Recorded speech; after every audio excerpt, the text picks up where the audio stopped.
এই গণভবনে কে যাবে সেটি নির্ধারিত হবে বাংলাদেশ থেকে, ভারত থেকে সেটি নির্ধারিত হবে না।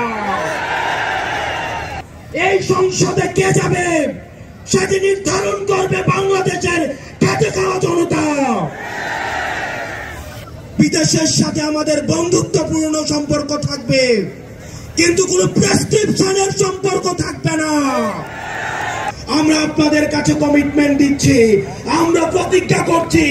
এই প্রতিজ্ঞার সাথে কারা কারা একমত রয়েছেন?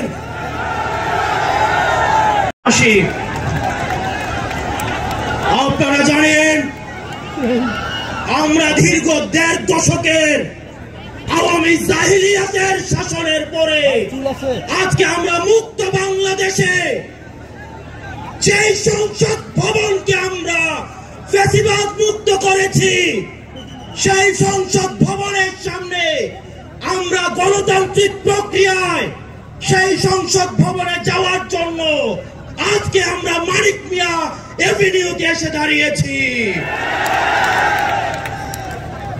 প্রিয় দেশবাসী, আপনারা জানেন দীর্ঘ 1.5 দশকের বেশি সময় ধরে আমাদের দেশে ছিল বিচারহীনতার সংস্কৃতি।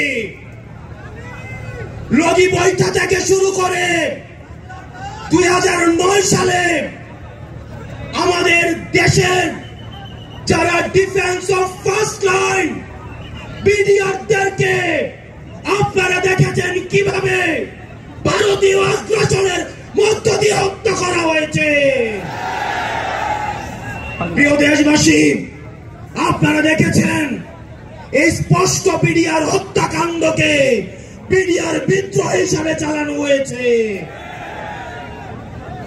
আপনারা দেখেছেন শাপলা চত্বরে আমাদের দাড়ি টুপিওয়ালা ভাইদের উপরে রাতের অন্ধকারে কিভাবে জেনোসাইড চালানো হয়েছে। আমাদের দাড়ি টুপিওয়ালা ভাইদের সামনে থেকে কিভাবে মাইক কেড়ে নিয়ে যাওয়া হয়েছে।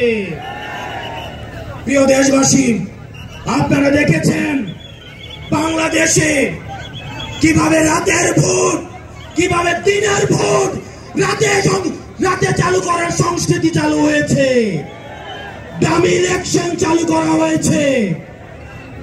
আমরা 5ই আগস্টে এই আওয়ামী লীগের এই দুঃশাসনের আমরা এই দুঃশাসনের কবর রচনা করেছি। আমরা বলতে চাই এই গণভবনে কে যাবে সেটি নির্ধারিত হবে বাংলাদেশ থেকে, ভারত থেকে সেটি নির্ধারিত হবে না।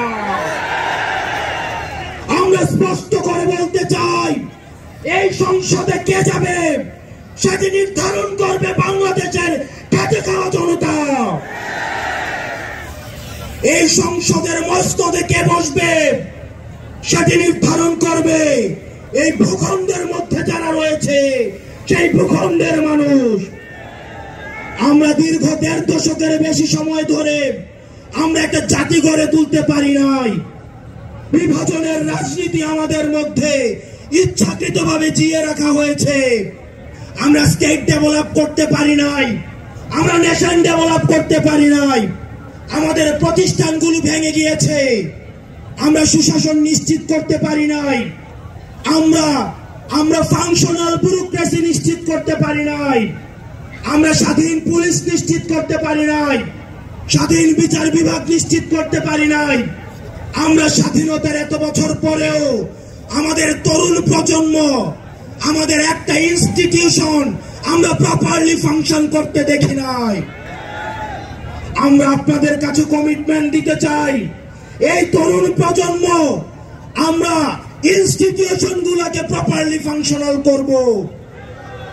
আমরা আপনাদেরকে কমিটমেন্ট দিতে চাই, এই বিভাজনের রাজনীতির ঊর্ধ্বে উঠে আমরা একতার রাজনীতি বাংলাদেশে চালু করব। আমরা স্টেট ডেভেলপ করব।